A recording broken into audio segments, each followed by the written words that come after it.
ক্ষমতায় যাবে এটার জন্য। ভাই, জনগণ যদি বিএনপিকে পছন্দ করে তাহলে আপনারা তো চুলকায় কেন? একটা নিরপেক্ষ ভোট, সেটা শুধু বিএনপির জন্য না, সকল রাজনৈতিক দল এবং দেশের মানুষের জন্য দরকার।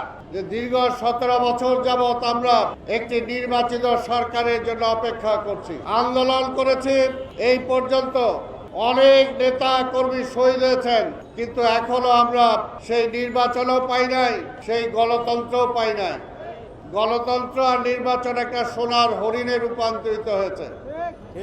এখনো অনেকে বলেন, যেমনি শেখ হাসিনা বলতো নির্বাচন কেন দিব, ওই তারেক আইসা দেশ চালাবে এটার জন্য।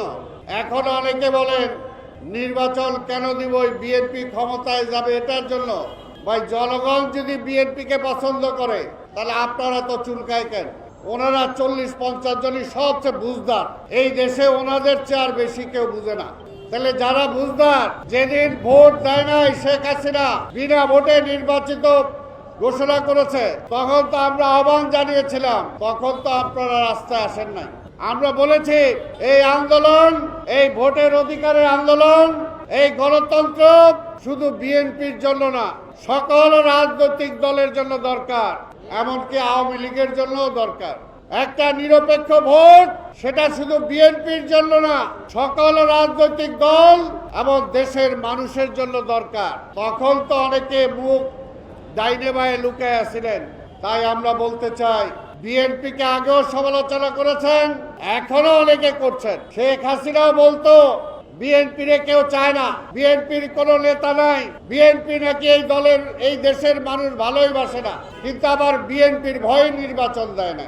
72 থেকে 75 এই আওয়ামী লীগ দেশটাকে ধ্বংস করে ফেলেছিল।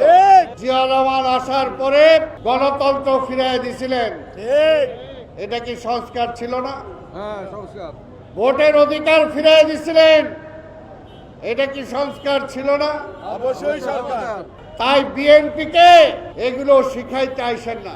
বিএনপি প্রমাণিত, বিএনপি জনগণের জন্য রাজনীতি করে। লক্ষ লক্ষ নেতা কর্মী যারা থাকতে পারে না এবং আমরা শিকার, তখনই আমাদের ভারপ্রাপ্ত চেয়ারম্যান জনাব তারেক রহমান এই 31 দফা ঘোষণা করেছে।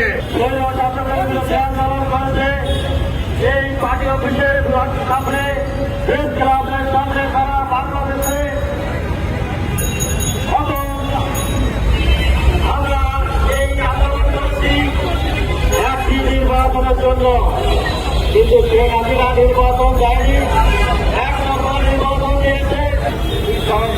আমাদের রাজনীতি বয়স 40 বছর মতো হয়ে গিয়েছে, আমরা কোনো মানুষের পাঁচ বুঝি জনগণ কি চায়।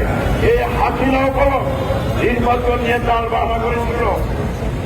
2018 সালে 2014 নির্বাচন, 2018 নির্বাচন সর্বোচ্চ পিছিয়ে নির্বাচন, যে নির্বাচন দেয়নি, জনগণ ভোট দিতে পারেনি। হাসিনার কি পরিণতি হয়েছে সেটা আপনারা দেখেছেন, বেঁচেছেন। বাংলাদেশ থেকে তারা সমরে উচ্ছ্বাস হয়ে গিয়েছে। এই সরকারের স্বচ্ছতা থাকলে তাহলে আপনারা দ্রুত নির্বাচন দিয়ে জাতীয় নেতৃবৃন্দের হাতে